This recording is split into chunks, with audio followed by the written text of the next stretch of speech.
massive game tomorrow, or today, depending on when you watch the video.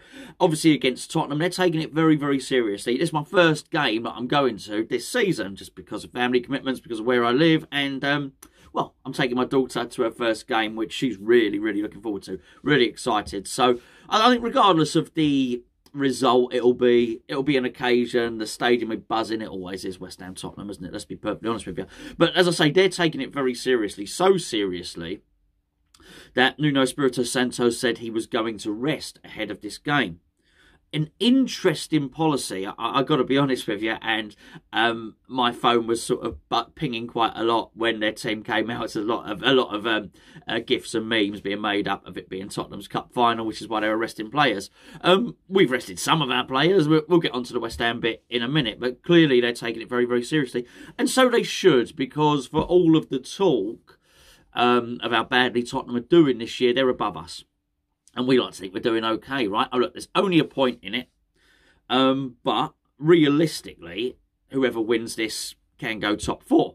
We're 7th on 14 points. They are 5th on 15 points. But that's the same as Brighton, who are also 4th. So arguably Tottenham are sort of top four there.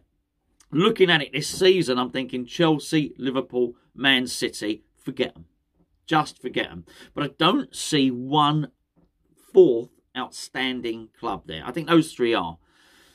Look, Arsenal had a good win, didn't they? But they lack consistency. I think they also lack grit, and they lack power. Man United, what can I say? I mean, the longer that man stays in his job, the better it is for, I was going to say for West Ham, for actually every other team in the Premier League, because I just don't feel he's up to it. And results like they got in Europe keep him in his job. I just think every time they get I'm talking about Man United here, obviously, every time they get a surprise win, I think, or a win where they claw it back and come back from the death, or get a dramatic win, he gets to keep his job for another 3 games, and that's good. The longer Solskjaer keeps his job, the more chance we've got to finish in above Man U. But Tottenham will be thinking that as well. In fact, everybody will be thinking that. So this is a massive game.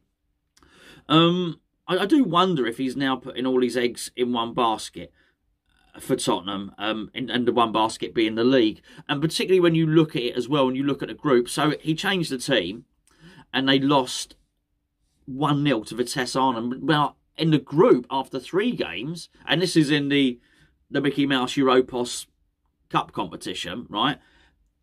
They're 3rd in their group. So after 3 games, they've won 1, drawn 1, lost 1. It doesn't. Maybe he thinks he's going to turn it round and somehow qualify. But I mean, it's going to be difficult for them. Let's be perfectly honest. You know, they're unlikely with the way they're playing to finish top of that group. Then it's second. I don't know. It's not a prestigious competition. One of the benefits of that tournament is that you get through the tournament. If you win that tournament, then you'll qualify for the Europa League, the one we're in, for next season. Tottenham won't be thinking that. Tottenham will be thinking, and so they should actually. They can get at least that through the league. So they're going to play their big guns, and they played their big guns against Newcastle. Dramatic game. They won 3-2. I know the stadium was buzzing for that Newcastle game, but you'd struggle to convince me that Newcastle were, I'm talking about the players here, massively motivated for that one, because of course most of them probably know they're getting, I'd say, the sack. You know, they're getting their contracts paid up, but they're not going to feature in the plans of any new manager coming in. Look, what you don't do is get, however much it is, 300 billion worth of support, and then, you know, carry on playing with with Callum Wilson up front and all of the, you know, players like that, and Longstaff and this, that and the other. You're just not going to do it. So they probably all know they're on their way out. So I don't feel that was a motivated team. So I thought Tottenham scraped by, and I do mean scraped by, against a team who had, by the way, who'd also got a red card, 3-2. So I don't think Tottenham are in massive form. I think Tottenham are there to be got out, their defence particularly. But the big players are back, and the big players scored. If you look at who scored for them, Harry Kane and Son both scored. Ndombele, I like this player. I thought he scored a good goal in that game.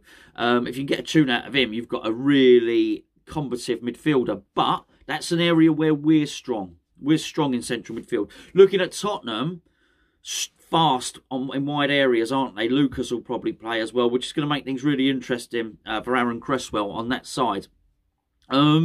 be a big game for Zuma. I thought Harry Kane was having a bit of a sulk up earlier on in the season. Didn't get his transfer for whether that's a good or a bad thing. I just don't think we've seen the same Harry Kane, and I think that's been reflected in his England form as well.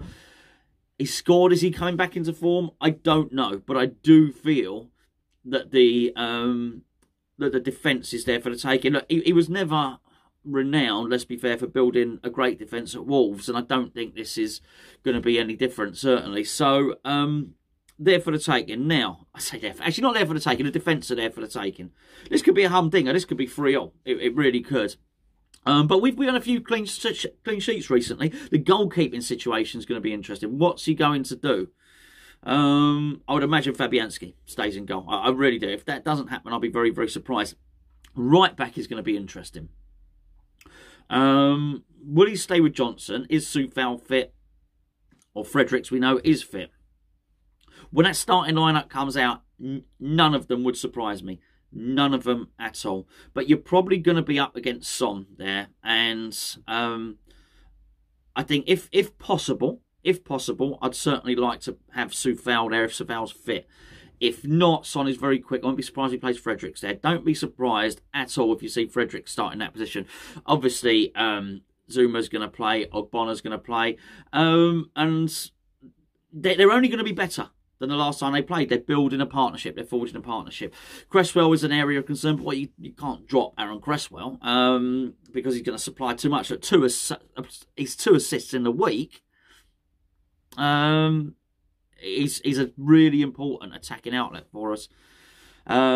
It's Lucas that worries me. Lucas Moura is a very, very fast, very direct player as well.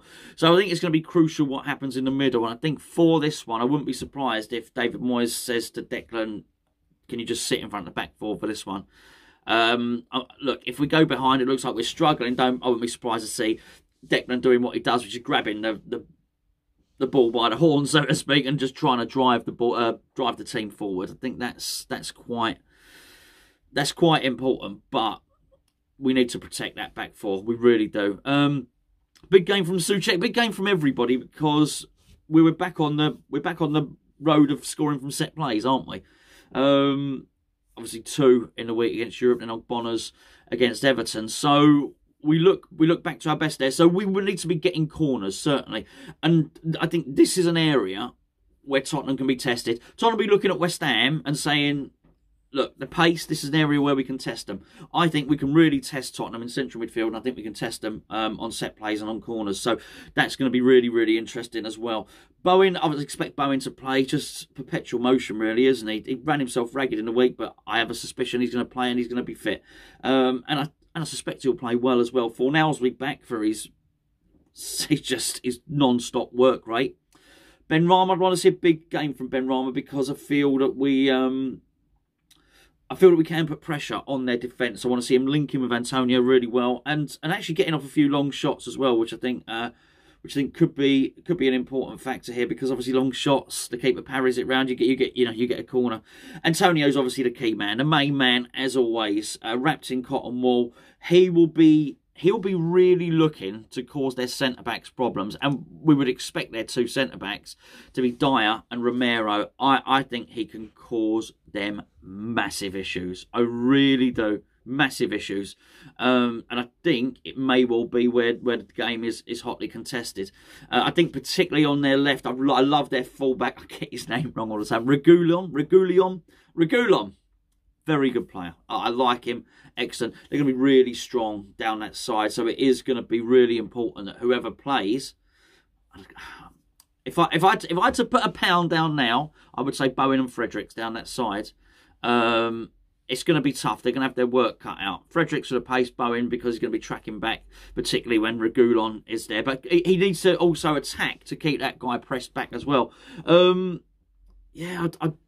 But you look in the middle, Ndombele played a little bit further forward when I saw him against Newcastle. Højbjerg in there. They got players that can put the tackle in, no doubt about it. But I think we can outdo them there. Actually, the more I'm talking about it, the more confident I'm becoming. They've got good players, really good players, but so have we.